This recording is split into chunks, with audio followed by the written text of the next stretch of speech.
We walk in, and he's like, "Hey guys, it's the Baka Boyz." And me and Nick looked at each other like, "Okay, that's gonna be our name."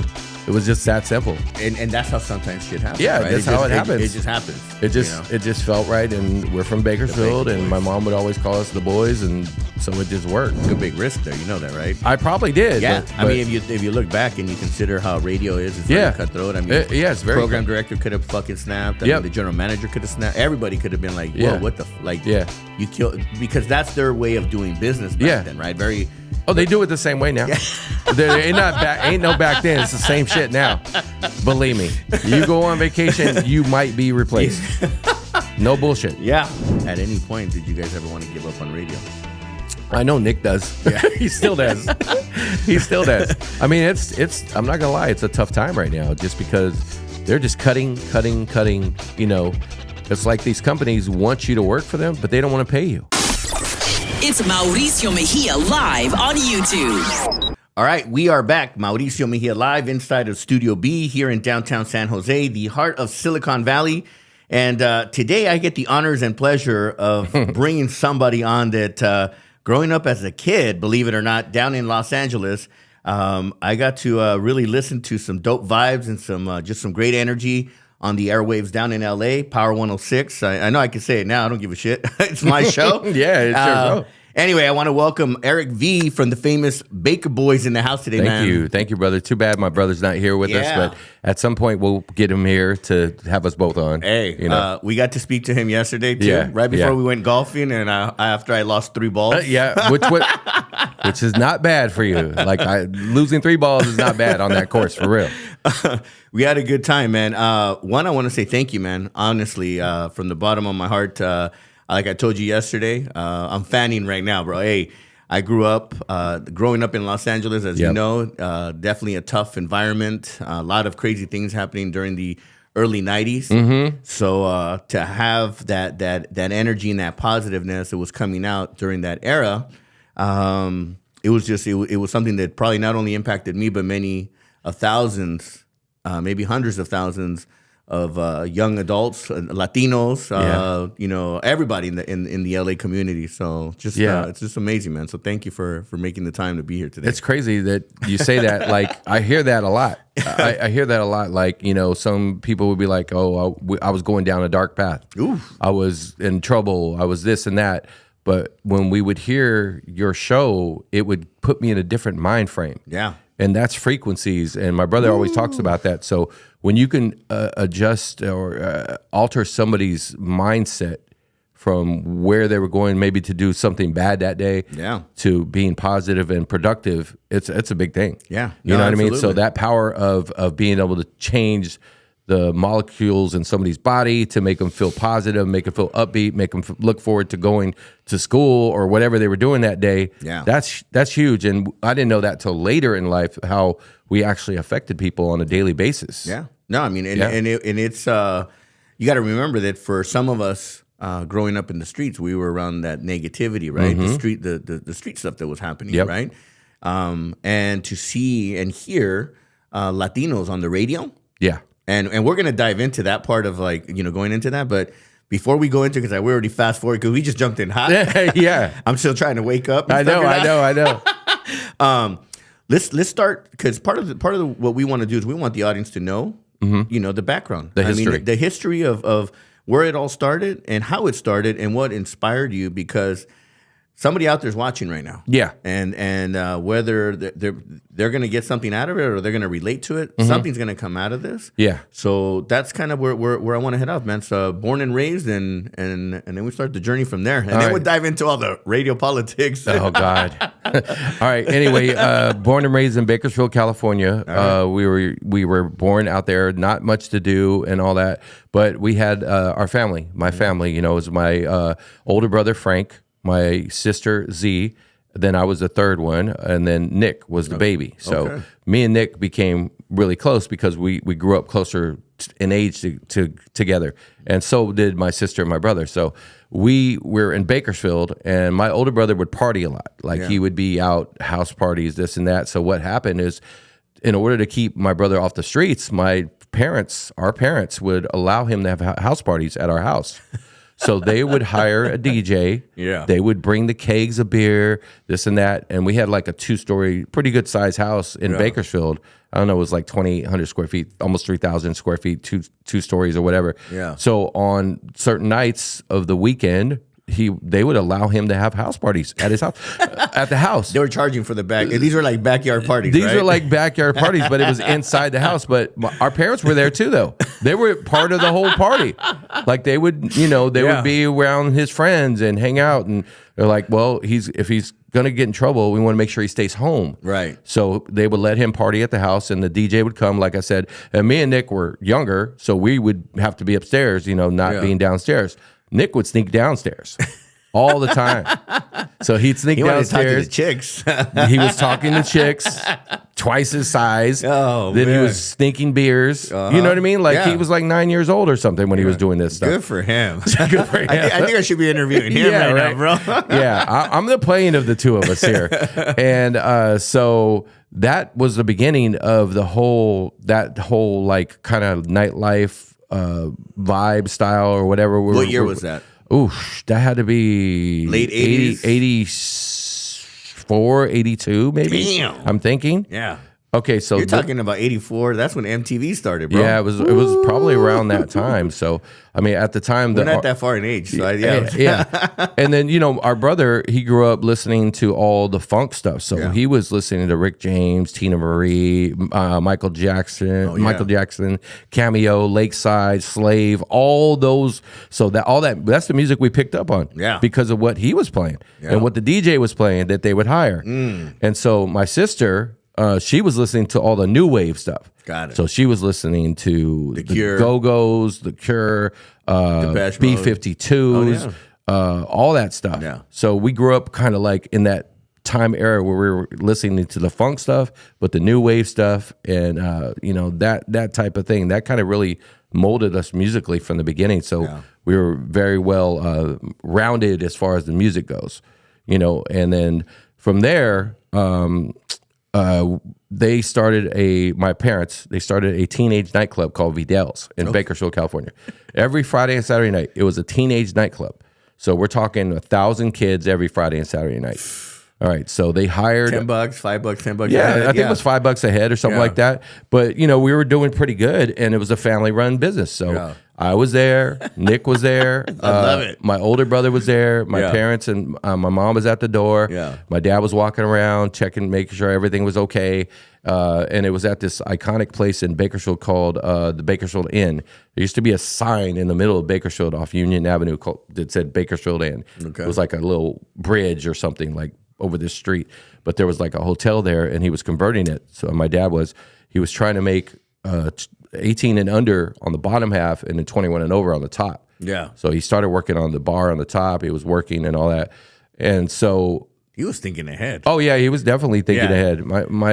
Our father was always like just thinking of different ways to do things, Like he used to make his own lights. Like he would see a light, we would go to Exodus in Montebello to go look at the equipment and stuff like that. And he would see a light and be like, I can make that. So he'd make it out of nothing. It's not unheard of. One of my mentors, he was making lights inside the clubs with Christmas strings. Yeah. And then he'd put switches on it. Yeah. And have somebody switch all the red lights, all the green lights, all the blue lights. And that's how that was old school thinking. Right that was the lights, yes. You had to get creative. I remember he went to, I don't know what store it was. He bought a giant salad bowl, and he like drilled like holes in the salad bowl for the lights, bro. Like he was just, outside of the box. Nice. And so on Friday nights, we would do the thing. And then on Saturday, we'd have to come in and clean up after the night after. So I'm sweeping, we're painting, we're cleaning for the next night for Saturday night. So while I'm working, Nick is sneaking into the DJ booth that was there. My dad hired a resident DJ, which was another friend of my brother's, Frank's. Moses A was his name. And so he had all his equipment there. He had his records there. This is Vinyl Times, obviously. Yeah. And so he had some Denon turntables, mixer. I don't remember the brand of the mixer, but I remember the Denon turntables. And so Nick would sneak in there and start messing with his equipment. He found out about it. He was not happy. He's Yeah. like, hey, this is expensive equipment. You can't be playing with it. It's not a toy. Da da da. He warned him a couple times, or warned our parents a couple times. My dad, and then so he started taking his power cord away, and it was like this pigtail power cord, which you have to stick up and then twist it to lock it in. And so Nick was like, all right, he took the power cord, so he just started finding random extension cords, and he spliced them. And it would stick them in the underneath the bottom to turn the power on. Not an electrician, don't know shit about it. He could have ruined. He could have ruined everything. He could blow up everything. Yeah. But so he found that. Then he started finding the cut off extension cords. He's like, this. He's still messing with my shit, pretty much, right? And so, the DJ got mad about it again, and he got into it with my dad about, hey. He can't be playing with my shit. This is expensive equipment, blah, blah, blah. And then at some point, my dad just said, how about this? I'm going to buy him equipment, and he's going to be the DJ. Yeah, there you go. And that's what happened. There you go. That's how it began. No, man. That's how he started DJing. Okay. He was forced in, like, hey, you want to play with this shit? I'm going to buy you the equipment, and you're going to be the DJ now. That's it. So we went to Exodus in Montebello. Yeah. Bought a whole sound system, mixer, turntables, records. First 300 records that we bought were like high energy disco records. There you go. And so Nick became the DJ. The resident DJ. Yeah, he became the resident DJ of a teenage nightclub, and he was like 12 or 11 years old. Damn. And then later on, I would ask him to teach me because he learned before me, and he wouldn't teach me. Yeah. He refused to teach me how to DJ. It's interesting you say that because I remember even when you guys came out on the radio. Yeah. He was the DJ and you were the host. No. It was the other way around. Really? Yes. Okay. All right. I would never talk. I would never talk on the radio. Okay. I did not like my voice. I didn't know. I didn't have the confidence in it in talking in general. So I just figured I'll just DJ, So he was always the one. He was always the front person. Nick. Yeah, you're right. Yeah, Nick was always the front person of the two. Of the two of us. He still is pretty much right now, but I'm more comfortable now talking now. Okay. You know what I mean? I actually didn't get comfortable, even though we started Power 106 in 93. I didn't get comfortable being on the airwaves till 2001. That's how long it took me. Damn. And before that, before Power 106, we started on a little AM radio station in Bakersfield. So that's where I want to go to. I want to get to. So you guys are in Bakersfield. Mm-hmm. You guys are doing the teen clubs. You guys are probably dominating. Nobody's doing it. There was nobody else doing it. Nobody else is doing it. There was the only spot for people of underage to party at. And back in the day, that was the social network right there. Oh yeah, that was the only place you get to meet people face to face, interact. Yep. Right. We don't interact anymore face to face. Everything is by phone or some kind of social media app. Yep. And I can relate because I started in the teen clubs back in Pasadena. There was one called Maryland's Backstreet. I remember Maryland's. Yeah, so I remember that name. Yeah, I used to go to Maryland's, and that was where my first initial contact with the nightlife, and I fell in love with just the basic disco ball with the one part. Man, it was the chick. Stop lying. Yeah, well that disco too, balls. that too. So, but yeah, so. All right, so we're in Fresno now. You guys are dominating that market. You got the all ages. Where does it occur to you guys to get? What's the next step? What happens there? All right, so after the teen club came, and my dad had a deal with the landlord, the landlord seen it was popping off, so he decided I want to raise rent. Oh wow, okay. And so they got into a legal dispute, And long story short, we ended up moving out to a different venue. Different place, because the guy was being ridiculous. He was like tripling the rent trying to do that. Yeah. And so from that point, then radio started coming into play. But in between that place that closed and we moved to another place, we were throwing parties. Okay. So we were throwing stuff at the Armory, in Delano, in Bakersfield, the fairgrounds and stuff. We would rent venues, and then we'd bring out, other guest DJs, other acts. I know we brought when Cypress Hill first dropped. Oh, nice. Nick's birthday. So you're talking about early 90s. It was his 18th birthday. No. We hired Cypress Hill for his birthday. Be real. Yeah. They came out. The album had just dropped. Insane in the Membrane. Yeah. No, it was before that. It was How to Kill a Man. Before that, yeah, but that album, the first Funky Phil one, all that stuff. So we hired them to come do Nick's birthday party in Bakersfield, his 18th birthday. So sold out. I don't know if it sold out. I don't remember. I think it was too new. Like people didn't know how to react to it. Okay, it was a new sound. It was a brand new sound, like as far as hip hop goes, and so I fast forwarded a little bit on that, but then we went from the teen nightclub to the mobile stuff, and then we got interested in doing radio because of us bringing out Tony G and Julio G. Okay. So Tony G and Julio G were the original K-Day mix masters in LA. Gotcha. So 1580 AM K-Day. Yeah. I remember K-Day. What they were doing on the radio was mind-blowing to us. On an AM station. On an AM radio station. And we were like, oh my God, we want to do what they're doing, but in Bakersfield. Yeah. But you know what I mean? We want to mix, we want to play different styles of music. So they were playing hip hop, they were playing house, they were playing techno hop, they were playing freestyle, high energy. They were doing all of it. Yeah. So we were like, we want to do what they're doing. Yep. And our father knew this guy named Alex Klein. He owned a radio station, 1350 AM KLYD in Bakersfield. And he had bought advertising on that station to promote the teen club. Gotcha. So he's like, hey, my boys DJ, they want to do a radio show on your station. He's like, okay, sure. But it's a classic rock station at that time, right?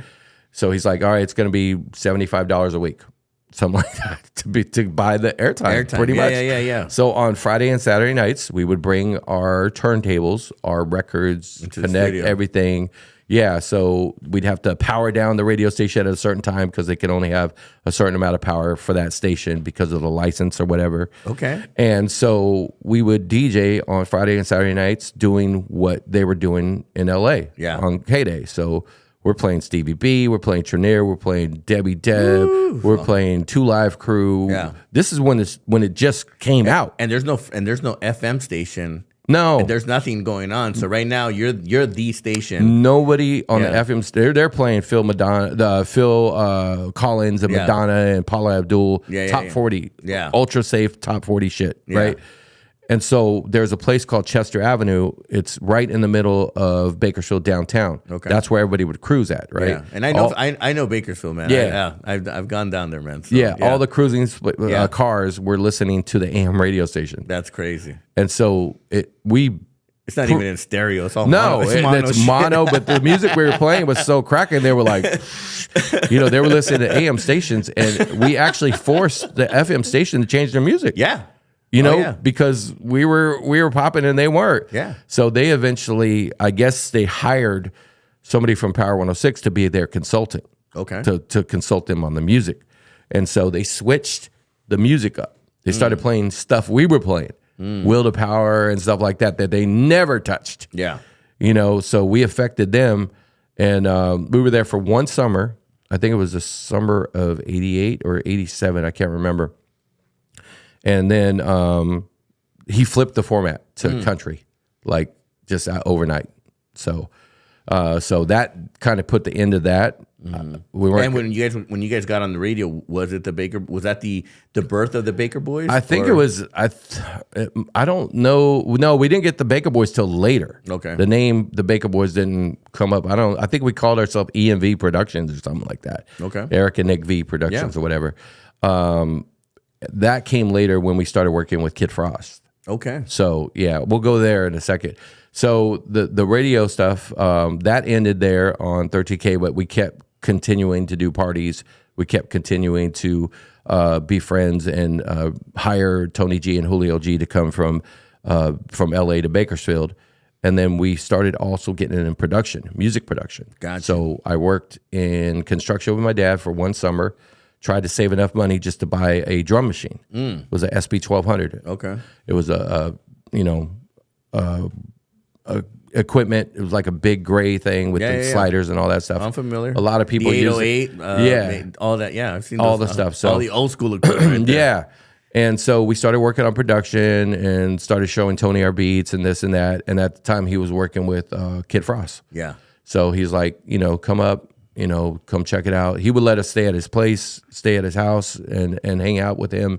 And we ended up doing 3 songs on Kid Frost's first album, Hispanic Causing Panic. It's on that album, Hispanic Causing Panic. We did 3 songs on that album: Hold Your Own, Straight to the Bank, and then Hispanic Causing Panic. Oh, wow. So we did those 3 songs, and then that eventually led to us coming to LA a lot for production because we were still living in Bakersfield.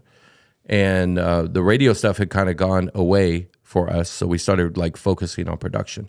And we were in LA working out there. It's supposed to be a studio session. I don't remember who it was with, but it got canceled. And then we ended up going to see a friend of ours named Bruce Reiner. He's a music executive at Profile Records. Okay. And hip hop. Hip hop label. I mean, so Run DMC was signed to him, DJ Quick, so on and so forth. In Too Deep, that was all those groups. And so he's like, "What are you guys doing later?" I was like, "We're in LA. I mean, our session got canceled, so we're good. Yeah. What's up?" He's like, "You want to go to dinner?" I was like, "All right, cool, let's go." And so we ended up going to dinner at this place called Antonio's in Melrose, off Melrose, Mexican restaurant. And at the table, I think it's still around. I think it is still. I ain't been since, but sitting around at the table, it was me, my brother, Bruce Reiner, Harold Austin, who became the music director for The Beat, and Dave Morales, who was the afternoon guy for Power 106. Dave Morales. Yeah, Dave Morales. Not David Morales. Not David Morales. Not the house DJ. I'm like, I don't think he ever came. Yeah, but no, that's fine. Yeah. Yeah, so we were sitting at the table, and then everybody's drinking besides me because I don't drink or anything. And Nick slams the table. Boom. This time next year, I'm going to be working at Power 106. Everybody stops for a second and then starts laughing out loud. Yeah. We just started out laughing. And then later on that night, we're outside, and Morales comes up to us. He's like, "Hey, man." Dave Morales. Was he in on our personality? Yeah, he was on. Yeah, that's right. That's right. Yeah, like Dave Morales. Yeah. In the afternoon. There you. I'm Yeah. like, it's kicking in. It's kicking in. Your memory's coming back. I was like, damn. Wait, Dave. And then there was Jay Thomas in the morning. There was Jay Thomas. Yeah. There was Boomer. Yeah.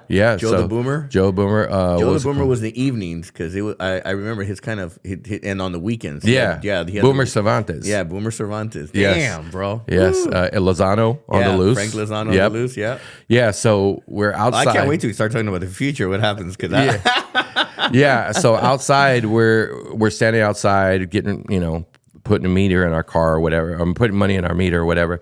And Morales, he's like, "Hey, man, Power's thinking about starting this hip hop show, and you guys would be really perfect. You're working in the studio with all these artists. You're the culture, And so he was like, "I want to, can you send me a demo or an air check of what you got?" I was like, "Okay, cool." So we went back, put an air check together. A couple weeks later, we went to meet him.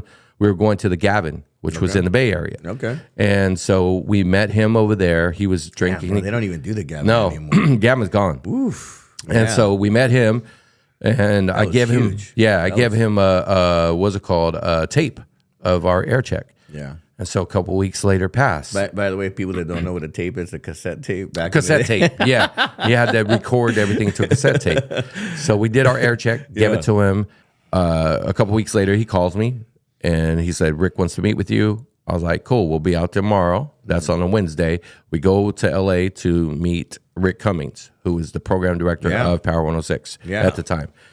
And becomes one of the most powerful guys in radio. Yeah. And we sat down with him. He's like, "I listened to the demo." He's like, "I don't know." He's like, there's something telling me there's something there. I don't know what it is. It's irking me and telling me that, I need to do something with you guys." Yeah. It's like, "Okay, so what are you talking about?" He's like, "Well, we're starting a 2-hour hip hop show on Friday.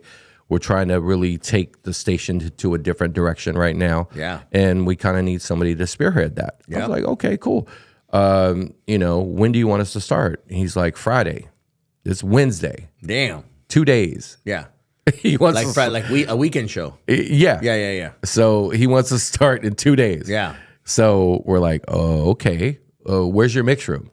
We ask him, "Where's the mix room?" He's like, "Mix room." He's like, "No, the DJs turn in reel to reels. They pre-record their mix." I was like, "No, we don't do that. We do it live." He's like, "Well, what happens if it skips?" I go, "It skips." It's hip hop. This Yeah. is real. Like, this is what it is. Yeah. You know, if you want us to do our show, that's how we do our show. Yeah.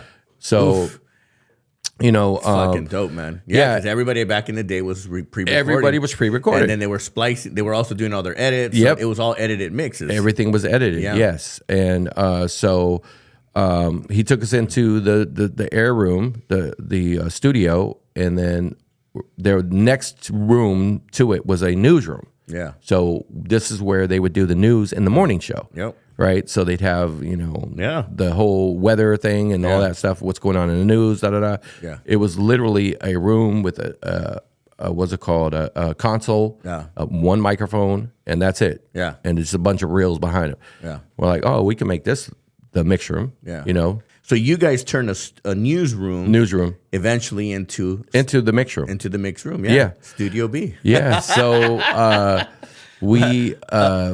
we got with the engineer at the time, and he was like, "What do you need?" You know, he's like, "Hey, Tom, this is Eric and Nick. They're going to be doing a show on Friday nights. Tell them do whatever they need." Yeah. Basically tells them. So I was like, "All right, we need a RCA in, or we need a 1/4 inch in to the board from this to that, da da da da." And he's like, "Okay, cool." He puts it together, and so we hustle back to Bakersfield. And we're like, they gave us some elements of that they got from Hot 97, which was just saying like hip hop Friday nights. Yeah. LA. Hot 97 in New York. Yeah, that's right? their Yeah. sister station. Okay. So they got some generic hip hop on Friday nights. You know, other stations ain't vibing you the way you need to be vibe. Blah blah blah. Yeah. From some East Coast artists, and they give them to Power 106, and then they give them to us because they're already in the works to start the show. Right. And so we went back and sliced all that stuff in an SB 1200 in our drum machine and made our own intros and outros. So we would make the intro for the show, Right. little donuts or little imagers in between the Yeah, yeah, records, you know, when we're coming back from commercial and Yeah. going into commercial, yeah. whatever. So we always had this thing about presentation, Yeah. you know, about making our show sound different than everybody else's. Yeah. And that's when you knew that we were on the air because it always sounded different. Right. It wasn't the same as everybody else's show. Right. The frequency that you guys were putting out through the airwaves on the weekends, it was a party station now. Yeah. It was the party show to listen to. Yeah. While everybody's either cruising Yep. or driving to the clubs. Yeah. And we were on from midnight to 2. Yeah. You know, midnight to 2. So that began a show called Friday Night Flavors. Mm-hmm. Actually, we were asking, we don't have a name of the show. We were telling people to call in and be like, hey, what's the name of the show? Name the show. Yeah. And somebody called in and said Flavor Fridays. Mm-hmm. And we're like, oh, we like that, but we're going to switch it. We're going to call it Friday Night Flavors. Friday Night Flavors. So that's And is that still where? At what point does the Baker Boys, the brand, pop up? Is this prior? This is already prior, or yeah. When did that? When was that born? the Baka Boyz name came when we were doing production with Kid Frost. Okay. Okay. So Kid Frost, so we were traveling to Yeah. LA a lot. Kid Frost also had another person that would write for him as well, MCALT. Okay. Alvin Trevette. And we met him through Tony G as well. And so we would stay at we were either staying at Tony's house or Alvin's house. So we would go crash here or crash there. You know, we're from Bakersfield. We didn't have money to be staying at hotels and stuff Right, like right, that. right. So they would just let us crash. Yeah. And so we stayed at Alvin's house. And Fucking then paying your dues. Is that yeah, what that's called? right. Man? Fuck that. And then Al would call when we were in Bakersfield. He'd call the house and be like, "Hey, you know, he's trying to get hold of us." And my mom would always say, "The boys aren't here. The boys aren't here. They're not. They're running around or whatever." And so one day we go into Alvin's house and he's drinking at the table with people. And we walk in and he's like, "Hey guys, it's the Baka Boyz." And me and Nick looked at each other. I was like, "Okay, that's gonna be our name." It was just that simple. wow. It just stuck, you know. Yeah. Because my mom would Crazy, always call right? us. I thought this was gonna be like some Yeah. fucking. And that's how sometimes shit happens. Yeah, right? that's how it happens. It just happens. It just you know? it just felt right, and we're from Bakersfield, Baka and my Boyz. mom would always call us the boys, and so it just worked. Yeah. And so that's how that name came to be. Wow. You know, so You know, going to the Kid Frost era.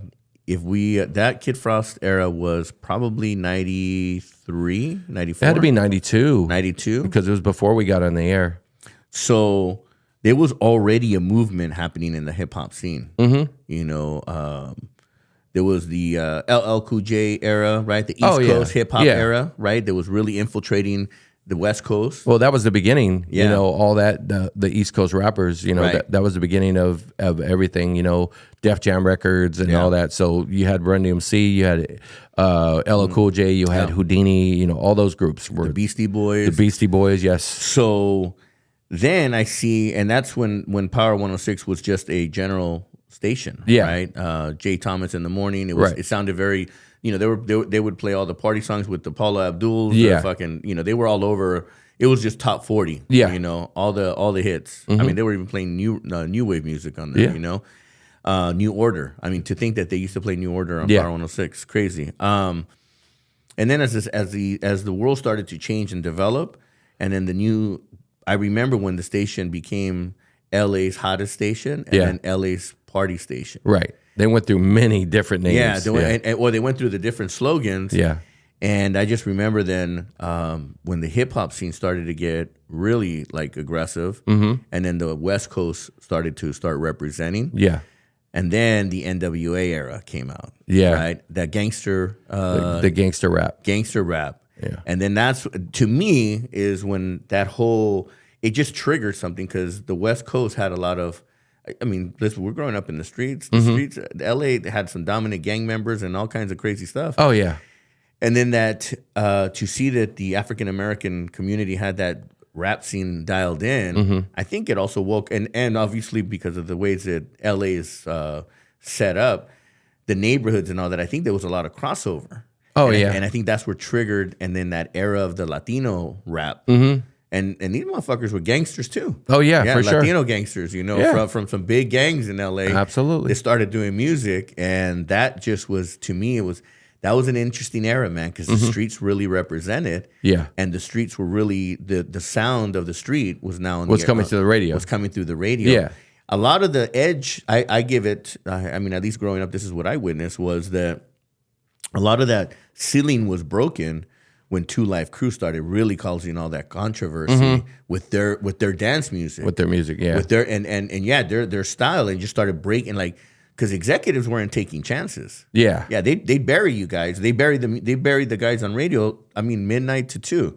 Who would have thought midnight to 2 was a listening? All of a sudden, you're like, it's fucking coming up on the ratings. Yeah. You know? Yeah, well, Crazy times, man. Our 2-hour show eventually led to, you know, other on-air jocks that worked there telling Rick, like, hey, man, these guys are pretty freaking good. The guys you got on Friday night. Yeah. Like other jocks, and for those who don't know, other jocks don't go out of their way to say somebody sounds good. They're not going to, because they're worried about their job as well. Right. You know what I mean? So he's like, when my staff starts telling me that you guys sound really good and you should do more with them, I got to listen.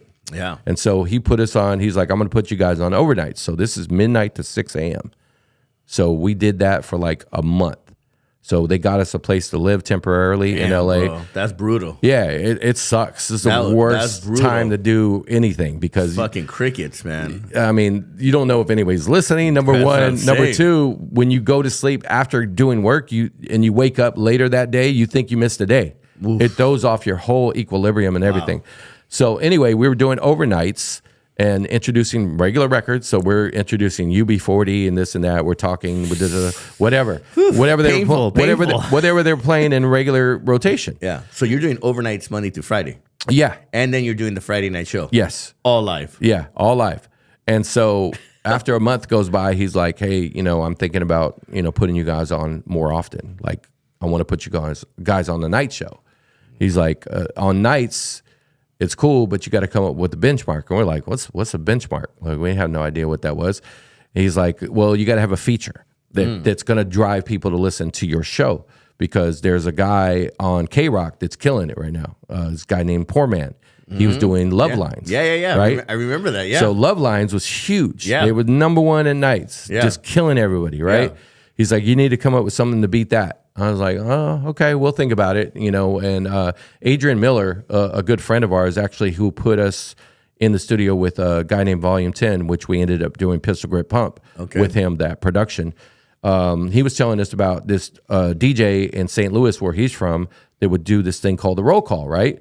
And we were like, what's that? You know, he was like, oh, it's kind of like an answer back thing. So they were like, what's that teacher with the golden rule? Mrs. Johnson, who's that? Da, da, da, da, da, da.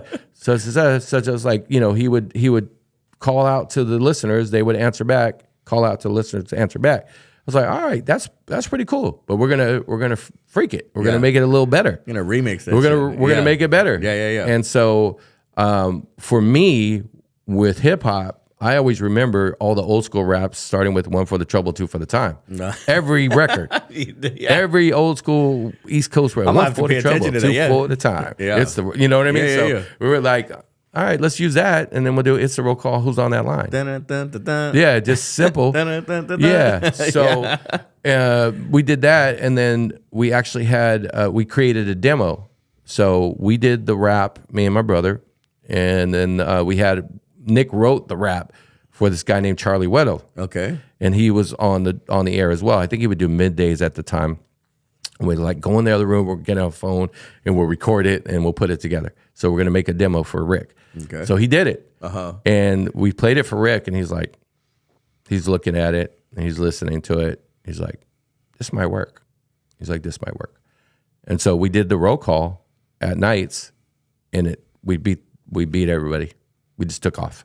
Damn. So from 2 hours on Friday nights for about, I think, 3 months to overnights for a month.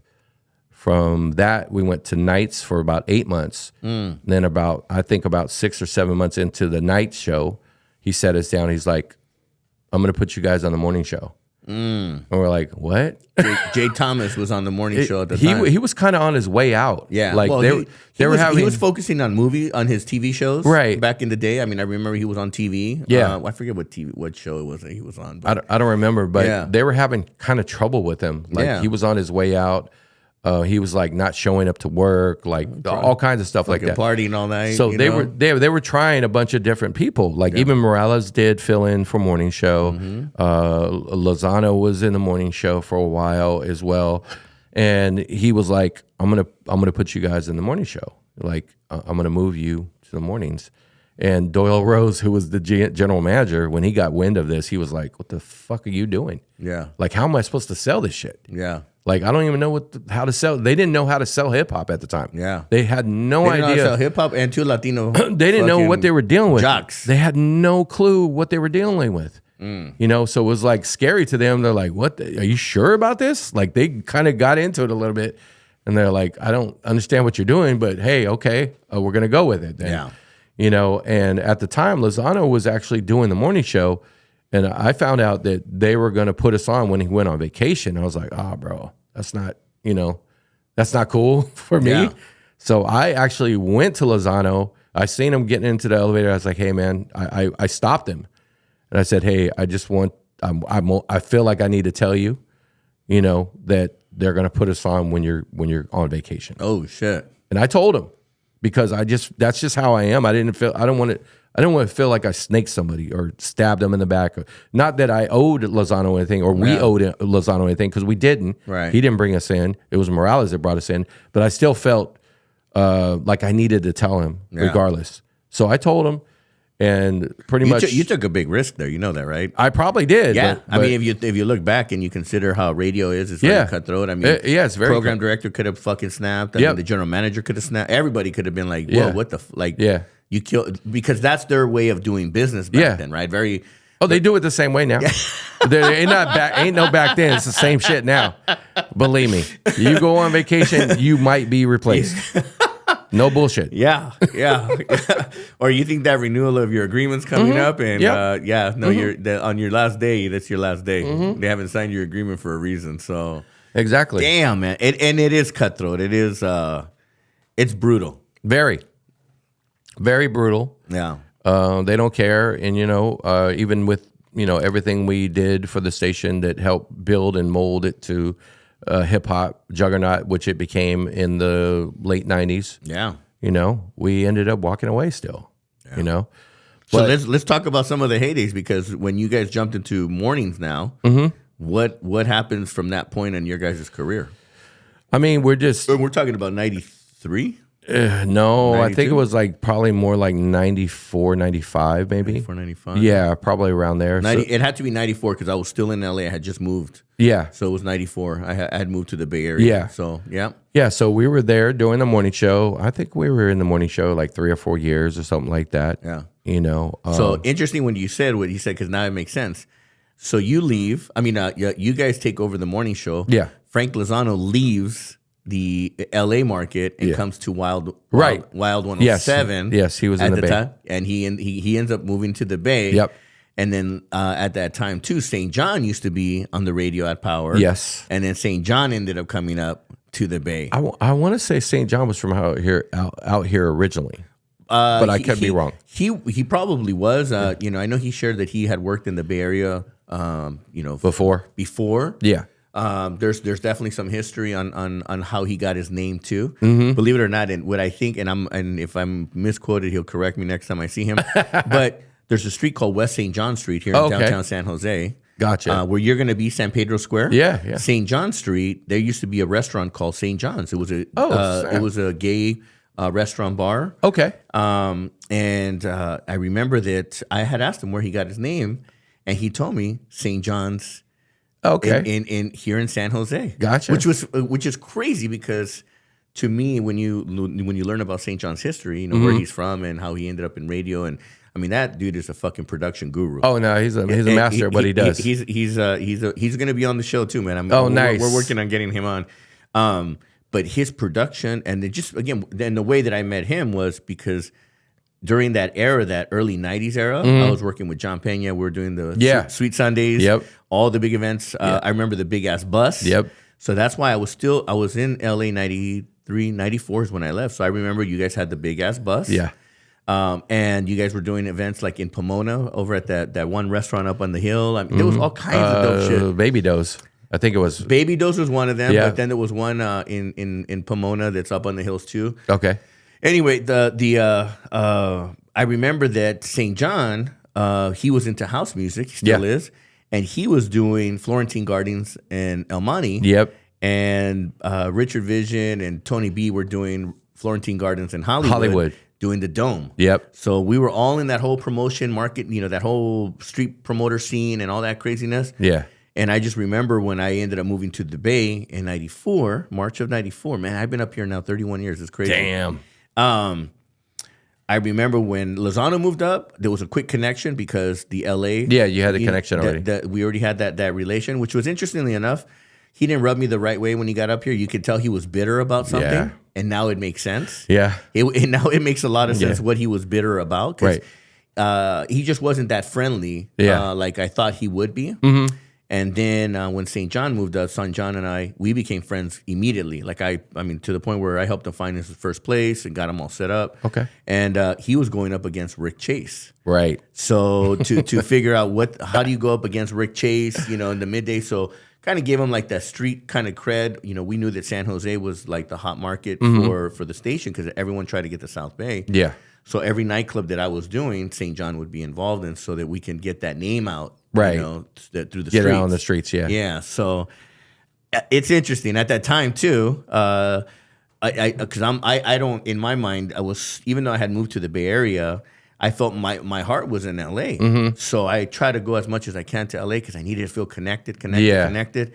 And I brought a lot of that LA vibe to the Bay Area, and that's what allowed me to become successful in the nightclub scene. Right. Because I brought the Richard Visions, the Bad Boy Bills, DJ Irene, Tony B. Like I brought that Dome vibe, and I brought that street skill, that promoting marketing skill that I had from the streets, that we would canvas shit. And I shared this with you yesterday when we were talking. That was our social media. That was our way of connecting with people, right? 100%. And it built my confidence to, like, I'd talk to anybody. You know, what's up, girl? You know, come to my party. Here's a flyer. Yeah. Bro. Oh, but my number's right because back then that was our business Put card. your number out there. Right on the flyer. Yeah, right on the flyer. Like I didn't care. Like, give me a call. I'll hook you up. I'll put you on my list. Woo, woo, woo. And that's how I started to build my brand, my personal brand in the nightlife scene. And then I figured that at the same time, going a little bit back, prior to moving up to the Bay, my friend David Garcia was working on Power Tools with Richard Vision. Yeah. So that whole connection. And all of a sudden, everyone started migrating to the Bay Area. So then we, when David moved up here, they started a radio show with St. John, House Nation. Yeah. We started House Nation. That's the craziest shit that when we look back, the many things that we created, you know, like, oh man, it's just bananas. So then David and I became very good friends where he was the DJ and I was the host or the promoter. And I would bring the people and he would control the dance floor and the vibe and the party. And then it's just, I started really watching to what the station was doing on how, I say it was biting because it was biting like the flavor unit. They did the flavor units up here. Well, I think I kind of explained that you know it's kind of the same as you. Yeah. You know, Michael Martin, who's the program director, he would go to LA and see what was working out there and then bring it out here. Kind of like the same thing you were doing with the party scene. Yeah, it was kind of the same thing. So you know, it's funny because I ran into one of the and Michael Martin. Just so people that don't know, he was a DJ before on Kiss FM. Yeah, Double M, Loco Eminem. Yeah, Eminem. Eminem. He worked with Tony B, and it was just interesting to see that you know he was up here and he was running shit. Yeah, he I mean, the Bay Area was like an open market. Yeah, he definitely did his damn thing out here. He's still doing it. Yeah, I mean, he's doing like concerts, big ass concerts for Odyssey now. Yeah. So anyway, I ran into I forget one of his what's the guy's name, but he's one of the Flavor Unit boys. Oh, there's DJ Main and Double Barrel Daryl. It was Double Barrel. Yeah.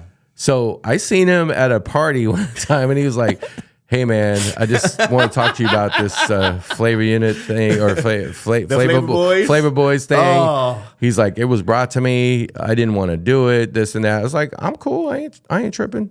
You know. Yeah. I ain't. What am I supposed to do? You know, we've been." I had a problem with it. And I think that I know. When I was interning at Wild. Yeah. We'll go a little on that story. I was interning at Wild on the promotion team, and and that was my way to get into radio. I wanted to get on radio back. Yeah. I wanted to be on I wanted to be a voice. Yeah. I wanted to. What was your DJ name? It was just back then. It was Maurice, right? Because it was Maurice. Maurice is my Hollywood name and shit. And it was DJ Maurice. Okay. Like, oh my God, it was fucking. It's hilarious. So, but no, I eventually I would have figured out what my call name would have been or something. You know, fucking Maverick and shit. But what I saw is that all this biting started happening at Wild, and I was like, fuck, man. I'm like, and then it became when it became the Bay Area's hottest station, and then the Bay Area's party station, and then the Bay Area's Latin station. Yeah. I was like, oh man, you guys, there's no originality here, right? There's no original, but it was working. Yeah. The station was fucking blowing up. Yep. They tapped into something that was working. And so I remember, and this is when I learned about politics and radio, that as I wanted to scale and grow in the radio station, I couldn't because everybody was like close tight about about what they did, their jobs there and stuff like that. Yeah. So I started making some comments about the Flavor Unit. So I was like, I started like, and then Rumble started. Yep. Then all the Flavor Boys. Yeah. And I knew DJ Main and I knew Double Barrel Daryl. In the beginning, we rubbed each other the wrong way because I had that LA fucking chip on my shoulder. Right. I'm like, it was like you're not even the real Baka Boyz. Yeah. Over here downplaying them, bro. I was like, you know, it was, and I would be vocal about it. I'm like, you guys need to bring the Baka Boyz up here. Like back then, I would say shit like that, right? So I remember I put an air check together, and I had at the time it was Bob Vysotsky, Bob Hamilton, Michael Martin was the music director. And I rubbed his assistant music director. I rubbed her the wrong way, and the chatter got back to Michael Martin. I remember giving my demo. I was proud about it. Right. You know, I was like, "Fuck, it's on. I'm gonna start weekends. Because at the time I was promoting nightclubs. Right. So I was like, "Oh, I'm the fucking king of nightclubs right now." Mm-hmm. I bring value because if I'm on the air, fucking I win, right? And they win, right? You know, so and then they started doing the whole live from the nightclubs things. I was like, oh fuck, man. I started thinking ahead. I was like, oh man, Mauricio Mejia Mauricio could be the host of the nightclub. I'm thinking, so I get excited. I turn this in, and I remember Bob Hamilton calls me in, And he says, you know, I really like your demo. Mm-hmm. He goes, I think that you got a lot of great talent. Kid, I think he called me kid or son. And I'm sitting there, I'm thinking like, fuck yeah, I'm about to fucking get this shit done. This is going down. And he goes, yeah, but he goes, we're making some changes. And he goes, you're no longer going to be a part of the station. Damn. And I said, just like that. Just like that. And my heart was broken. Yeah. Because I was putting in fucking free hours into that bitch. Oh yeah. I was putting a lot of free hours into that. I was giving ideas, the street promotions, but I never conformed to their rules. Yeah. That was not me. Yeah. So when that happened, man, I was heartbroken. But what it did for me, I said, all right. It set you on a different path. It opened up a whole different thing for you. It did, and it made me look at certain people like we talked about as enemies too. Yeah, I was like, all right, cool. And not only was there radio wars happening now, Kane, Yelling Wild were fucking going back to back. Fucking, it was crazy. That I've never seen something so intense. Like, I mean, growing up, right? And then. While I was in San Francisco working for the nightclubs in San Francisco, they were all part of the Wild circuit. Yeah, Michael had his hands in it. This is when the Doghouse. Yep, the Doghouse was fucking jamming. They were doing big things. Yeah, they started trying to cross over into the San Jose market. Yeah, and I got recruited into the San Jose market by my mentor and partner Harry Evans. And what I did was that I knew now I had a checkbook behind me, and I not only that, but we were like the number one client for the radio stations. Yeah, and I had influence on all the nightclubs in the South Bay. Yeah, and I started to fucking really let it be known. I was like, you know what? Fuck your radio station. Remember me? Yeah, fuck your radio station. I'm running the nightclubs now. Right, and it gave me that energy and that drive and that focus. To make them now, and I don't know for what reason, it made me want to just like they were my enemies. Now, yeah, you want to mess with them because they, like we don't need radio personalities to blow up because we come from the streets. Right, we don't need radio DJs to blow up our nightclubs because our DJs have they're the guys that are on the radio. Yeah, are getting the street vibes from the DJs. That other people. They're listening. You know, so I remember that was a pretty interesting dynamic. Because once I left, man, I was like, you know what? I'm just going to create my own shit. That's what you have to do. And the nightclub became my platform. Yeah. I'd get on the mic is like right now. It's like this show for me. This is my mic. This is my platform. And when I'd be at the club, I would command the room. You know, all the party people in the house make some noise. And that was like my right? When everybody screamed, that was like my 1,000 likes. Yeah. At one time, right? I was like, damn, it's the same dopamine feeling, right? Yeah. So that is what inspired me eventually to say, you know what? I'm going to be on radio or I'm going to have my own show one day. Yeah. Yeah. Now you have your own show. You can do whatever you want to do. And, there's always going to be blockades. There's always going to be haters. There's always going to be something, but it always will set you on a different path. Yeah. And it's up to you to just keep moving. Yeah. You just got to keep moving. Believe me, we have plenty of haters of us in the industry, whether we did something to them or not. It could just be for whatever reason. I don't like the way he wears his hat. I don't like the color of his shirt, whatever. Right. For whatever reason. Like we've been on many stations where there's been a program director that goes to that station and takes us off just because of their own personal reasons.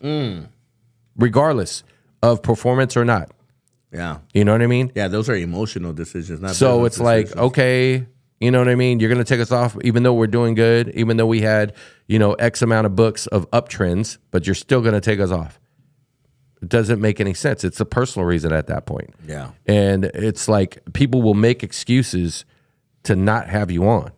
We've been it's been brought to our attention, from our companies that we work with. They're like, well, some program directors think you're too Latin. And I'm like, the fuck are you talking about? Yeah, we are Latin, motherfuckers. First of all, yeah, but I said, let me tell you this right now. I'm going to tell you this right now. I'm the most non-Mexican Mexican you will ever fucking meet. I don't even speak Spanish. I barely eat Mexican food. I don't like salsa. I don't like guacamole. I don't like this, that. All these things. I don't drink tequila. I don't drink tequila. Like, there's so much shit that I don't do that Mexicans do.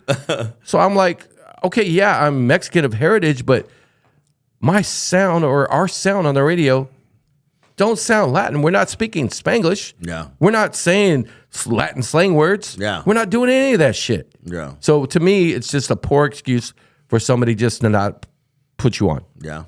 It's what it is. It's a cop out. Yeah. And people do it all the time. I've experienced that even in the nightlife industry. I remember one time when the nightclubs were just fucking popping, early 2002. And this is when they were really cracking down in San Jose, interestingly enough.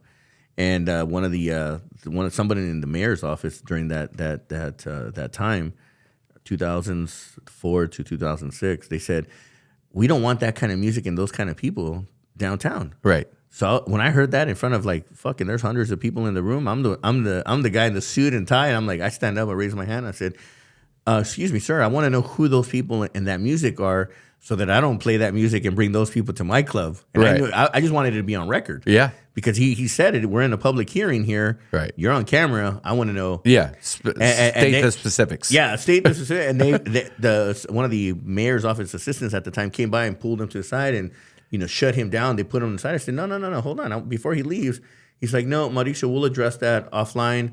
Let's just keep moving. Yeah, because they don't want it on record. So I'm like, no, I want to know, and I think everybody in this room, I started the shit. Yeah. I want everybody in this room to know so that we don't bring those people. Who in that are music. those people? Yeah, because I don't want all of our industry here to bring those people in and play that music. Yeah, So- because they don't want to be seen as a racist.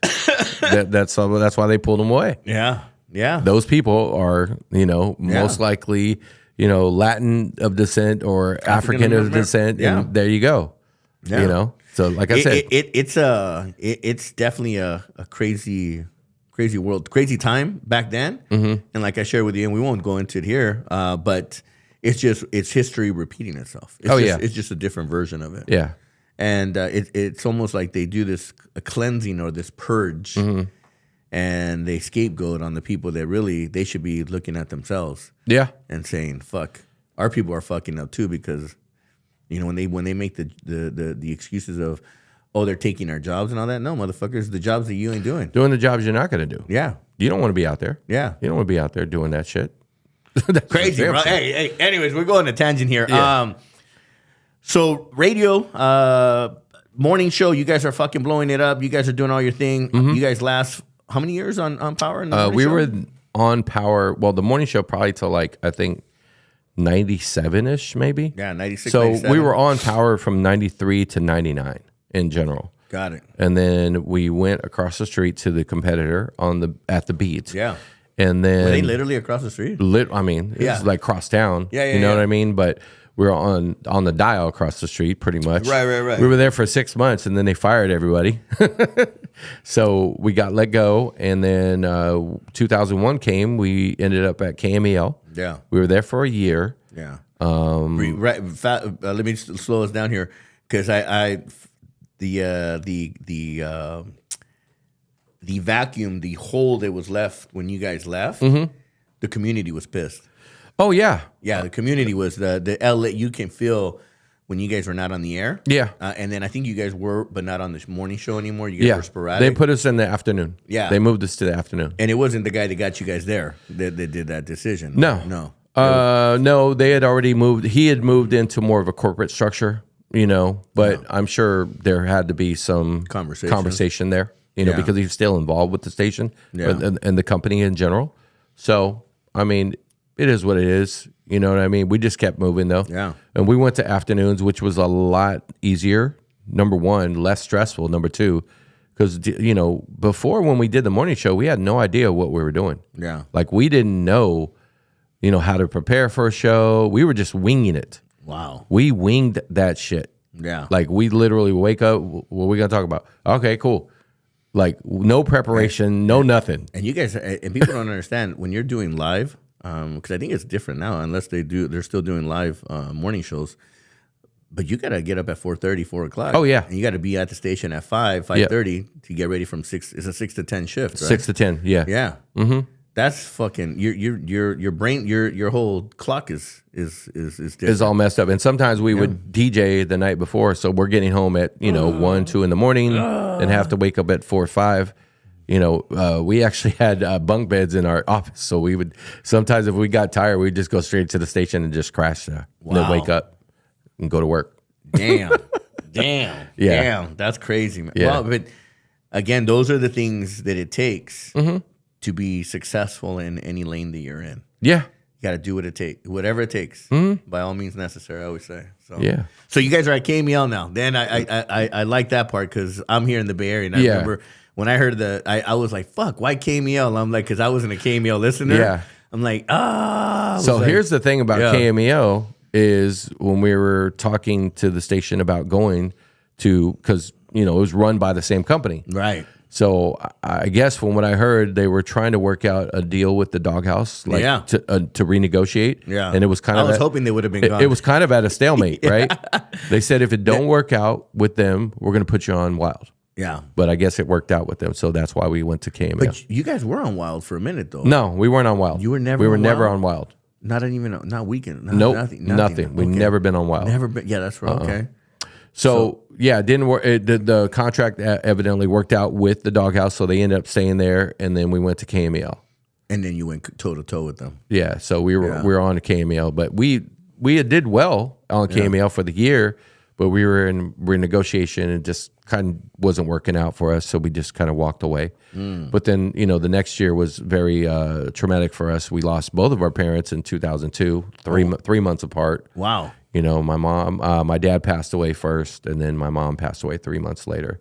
So, wow. If I would have been probably at work, I wouldn't have been able to be there and present with them as much as I was. Yeah. So, we took about a year off, and then we ended up going to Miami. So, Miami from 2003 to 2008. We were on the air. Fuck, I love Miami. So Miami was fun. Miami's fun. That was probably the funnest market that we worked in. Oh. Because we got away with so much shit out there. Oh, man. Like we would do some crazy shit on the air over there. What year was that? 2003, 2008. Yeah, we were on the air. Wow. Yeah, so but that I love Miami. Yeah, politics came in as well there because they had gave a big deal to Star and Buck Wild, who were on in New York before, but they got let go when they were making fun of Aaliyah. Mm-hmm. They did when her plane crashed. They did a whole skit about it and made fun of it on the air. So they got let go, and they got put back. There was a non-compete or whatever. So they got to go. They had to go do their show in Connecticut for like a year to set out the non-compete. Then when that was over, they moved them to New York and put them back on the air. Even after what they did. They got back on the air, and then they syndicated their show. So they paid them a shit ton of money. Yeah. And they're like, okay, well, we need stations now. We need to put them on stations. Right. So we were part of... They need to make up for the deal they cut. Yeah, we were part of, what was it called?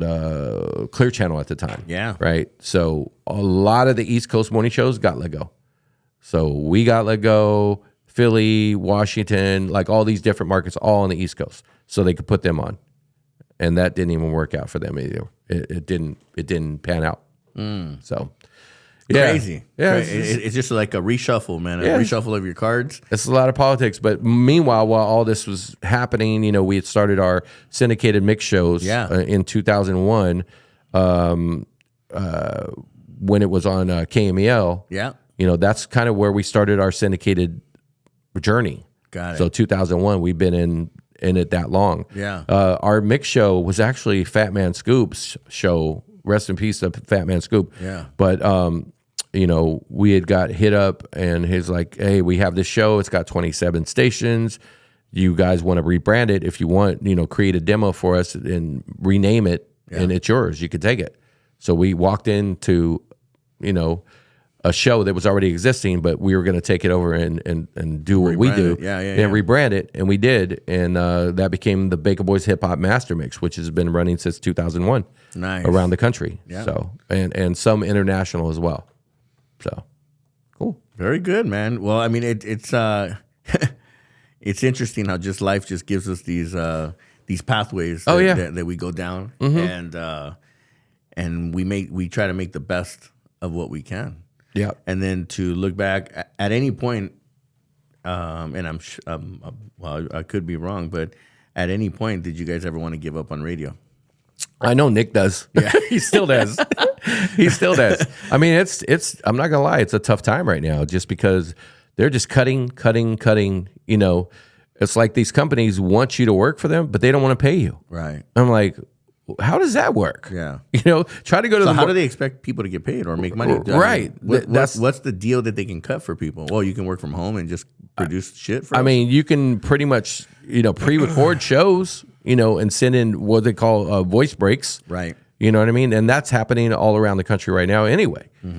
If you go to the majority of markets. You can do voice breaks now with AI. Yeah. I mean, you can. You can train it and let it do its own show. Hey, today I want to talk about da-da-da. Do a break, I don't like that. Like, not me personally. Yeah, it's not going to work for me. No. Like, there may be something like, well, hey, I need to fix this, and I said something wrong, so I need to fix it. Didn't throw it in there just to fix that little part. I'm cool with that. Yeah. But not a full-on fledged show. Yeah.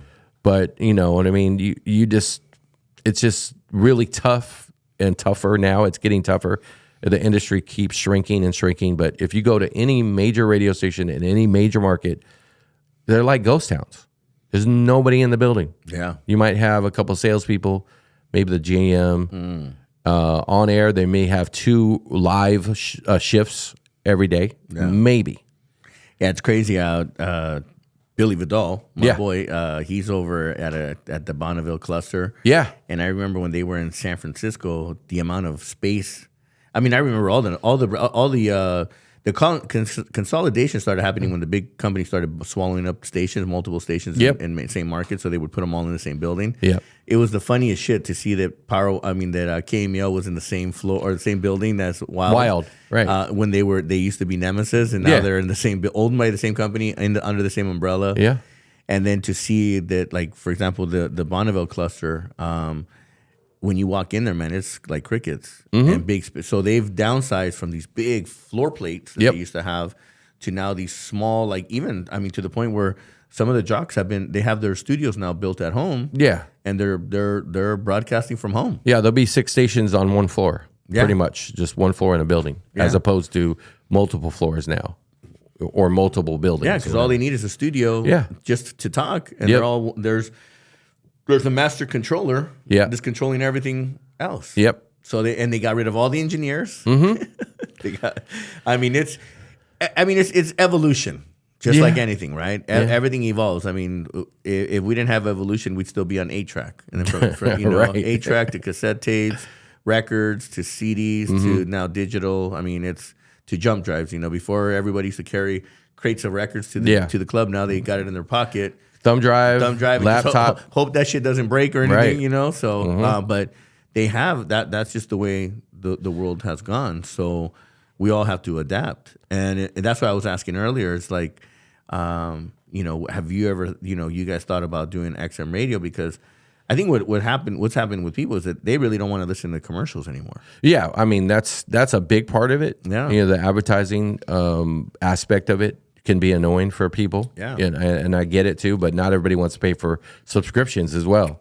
You know what I mean? How many subscriptions do you have that you're like, I don't need this shit. Right. I don't need this. I don't need that. $10 times 10, adds up really quick. Right, exactly. They're always everybody's trying to get you on a subscription for something. Right. Whether it's streaming apps or whether it's a movie, unlimited movies or whatever it is. Yeah. You know what I mean? Yeah. So what's the future look like for you guys? I mean, from the business side, and that's the other part of what we talk about here is obviously what you guys did, even though you were in the corporate world, there's still some entrepreneurship there because the creativeness, the creative side, and then all the other verticals that you can make money from, movies, TV, voiceovers. I mean, there's all different kind of angles or again vertical spaces that you guys can make money.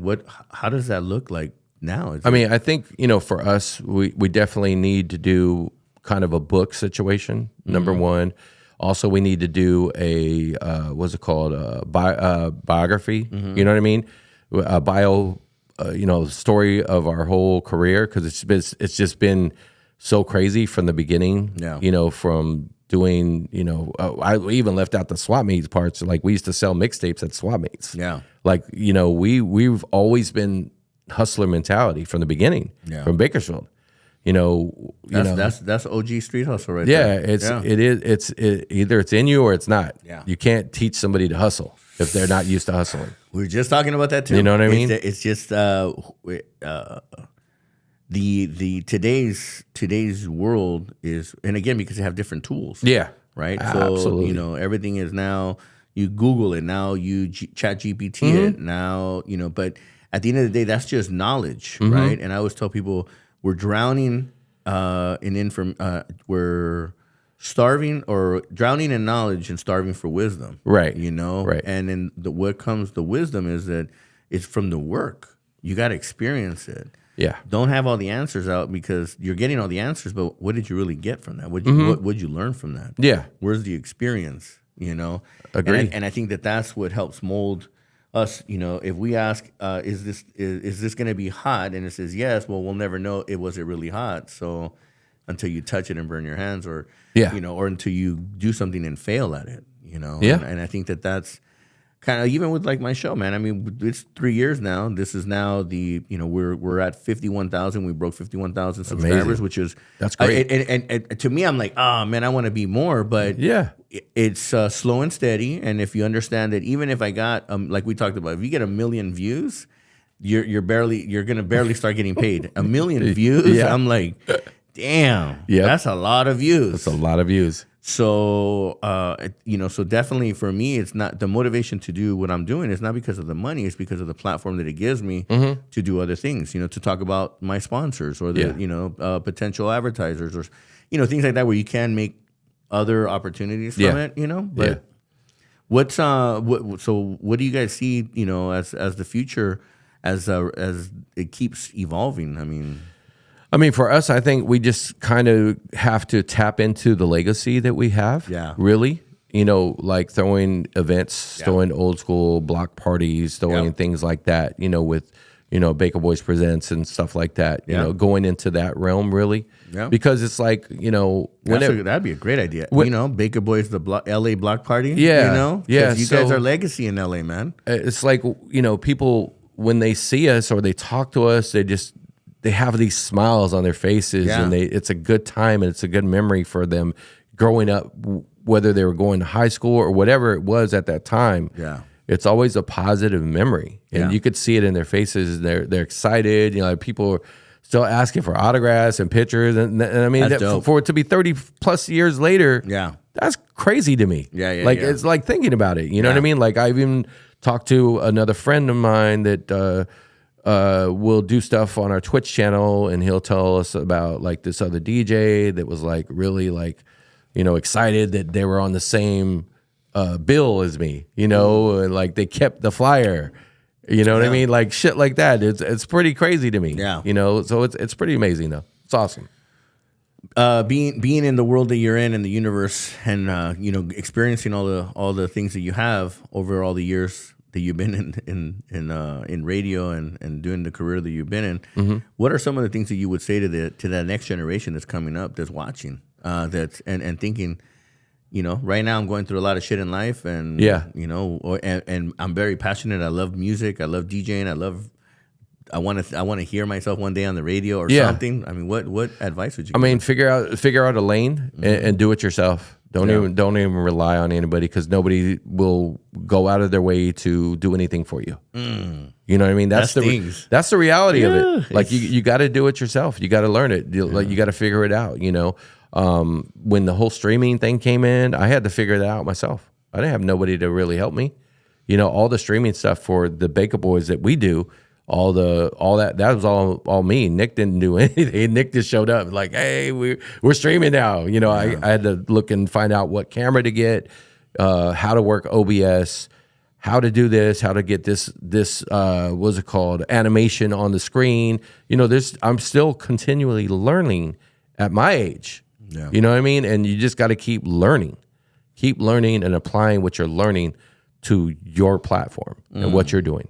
You know what I mean? So that's all I could say. Yeah. All right, interview over. That's it. No, it's the truth, man. It's everything that you said resonates with me because no one's going to do the work for you. Nope. You got to do the work. The other part is that you got to surround yourself with people of like minds. Yeah. And everyone has to do their part in the team in order to be successful. I would not be where I'm at if I didn't have a team. Yeah. Or if I was a part of a team. I think that again, I give credit to my team for for the production of the show, for the way that things get handled. Because again, we need that support. Yeah. We can get to places by ourselves, but you can climb mountains and get further with a team. Totally. So for me, it's again, and I think that's maybe where something to look at is that your relationships with all the different people you've crossed paths with. I mean, this R&B movement, I said to you, you guys could be the dominant ones, especially in that LA market, if somebody just can put something together and you guys. I mean, I'm seeing this. Kid Frost, for example. Yeah. Kid Frost is coming out with some new shit. Mellow Man Ace. Yep. Those They're guys, still moving. They're all moving. They're still moving. but there was a time where it was all paused. Yeah. All of a sudden, the spirit woke up in them again. Some changes, life changes, experiences. You look back and even now, I look back. I'm like, fuck, I'm getting older. Yeah. And as I'm getting older, it's getting harder for certain things. And I'm like, oh shit. Yeah. You learn to have more appreciation for your time and your energy, and make sure you conserve it. We talked about that even with relationships. Oh yeah. Totally. Relationships not only can be a distraction, an energy sucker if you're not with the right person, but even in business, having the wrong business partners. Oh yeah. That all of that is can go down. I don't know. Anyway, man. Yeah. Going back to again, it's life is a journey. I always tell people that it's not a destination, it's a journey. Yeah, and we got to continue to keep going forward, and that's that, and got to make it happen. Always try to keep evolving. Yeah. Evolving. You know what I mean? That's all you can do. Evolving and positive. Yep. By the way, for the record, how many balls did I lose? We played Only golf. 3. Only 3, right? Which was not bad. Not bad. Well, not bad. And I did admit in the beginning that I'm normally at about 2 to 3 balls. I'll lose. I've had worse. I think I lost a whole 12 balls one time because I was just not in the mood to play that day, I guess, or something. And I was just whacking them gone. So that's something that again. We have a commonality here, and we've been talking about. I'd love for you to be the host of the. Let's figure it out. I'm putting together the Silicon Valley Latino Golf Classic here in Silicon Valley, and again, I was inspired by the movie, The Long Game. Yeah, I remember that. And I'd love to have some of those artists here. I would, in my bucket list, I'd love to have Paul Rodriguez, George Lopez, Cheech. Oh yeah. And some strong Latino personalities that can help represent and elevate the brand as we kick it off. And I think it'd be dope to have you as the host. Okay. You're obviously going to probably play. Yeah, I have to play. Yeah. I'm going to be the guy in the cart, just checking on everybody. You'll be making sure everybody's good. Because my score's pretty consistent, +3. You had one bad hole, though. Yeah, one really bad hole. Yeah, that was like a +10. I was like, wow. And I kept trying and trying, man. And that was the hole that I lost the 3 balls. Yeah. Actually, 2 balls. Yeah. Anyway, so again, my brother, thank you so much for taking the time. I know you're up in the Bay Area this weekend. Yeah. And, you got a couple of events.